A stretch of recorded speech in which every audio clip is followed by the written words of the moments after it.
goes my coffee. Hold up, I'm gonna be right back. Hopefully I don't die. Where can I hide myself? Because I'm gonna leave this open, and it's a 1 life, so if I die, that sucks. We're gonna live in this corner. I'm gonna go grab my drink. Be right back. Ow! My headset shocked me. Why did it shock me? And I'm back. I'm back. I got my drink. Ouch. How did you shock yourself? I don't know. I was taking my headset off, and the minute I touched my headset, it shocked me. Everything shocks me in my house. I touch the fridge, I get shocked. I touch a chair, I get shocked. I touch my phone, I get shocked. Someone came over the other day and they're like, why does your house shock me so much? And I'm like, I don't know, it shocks me all the time. But Fox, guess what? I have no idea what to even guess. Not a birthday. Did you get a new pet? I don't know what to guess. That's quite shocking. Oh,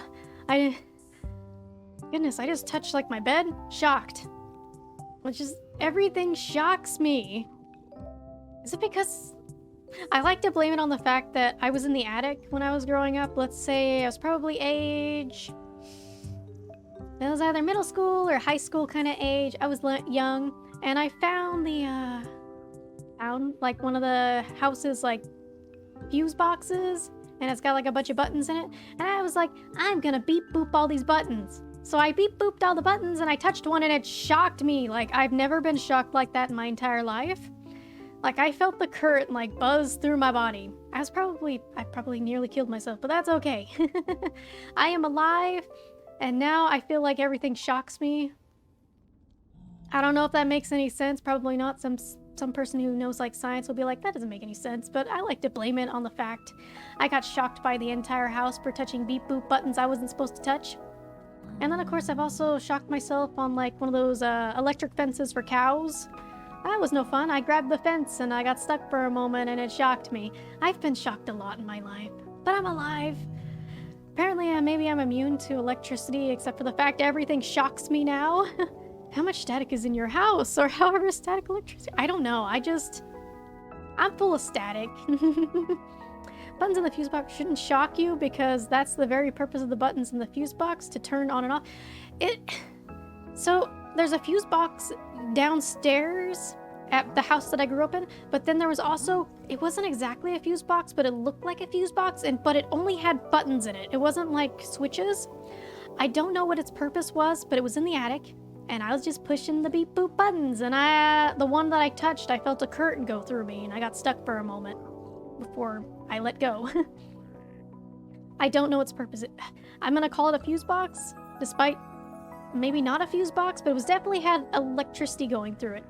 I want to say the house was built in like the 60s, so I couldn't tell you why there's 2 different boxes. But yeah, the one shocked me, and it was the worst shock of my life. Way worse than being shocked by an electric fence. Generally, buttons shouldn't shock you no matter what they are. I don't know what they are. It just felt like water was being poured over my body. That's the best way I can describe being shocked through your whole body. Sounds like something my dad would know. He knows everything. Possibly. I would love to know why there were boxes in it. It was a gray box, like a fuse box, like the one downstairs. But there were no switches. There were just buttons. Now, this was an old house. This house was very weird that I grew up in. I know I'm not showing you guys anything, but this house was very weird that I grew up in. One, it was haunted, which we're not going to discuss whether or not there were ghosts, but enough family members were like, oh my god, your house is definitely haunted. There were also, what are they called? Speakers in every room. Like, there was a whole, like, radio system throughout the house, and then all the little buildings on the outside of the house. Those also had like the little speaker boxes so people could talk to you from another part of the house. I don't know why the house had it.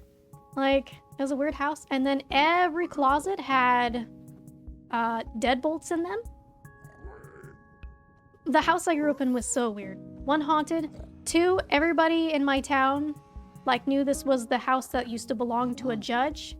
And everybody had like this made up rumor that he was a drunk, and that he chased his wife with like a butcher knife. and that she would hide in the deadbolted closets. And then everybody also told us that apparently this house had like a secret soundproof bedroom. No one found it. No one ever found it.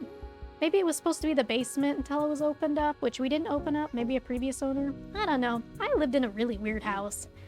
Also, the way the house was built is that you could enter in any room and then exit another way.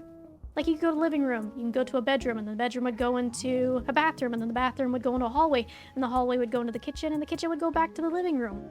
And then if you went another way, so if you went from the living room to the kitchen, you would end up in another hallway, and that hallway would lead to the master bedroom, and the master bedroom would go outside.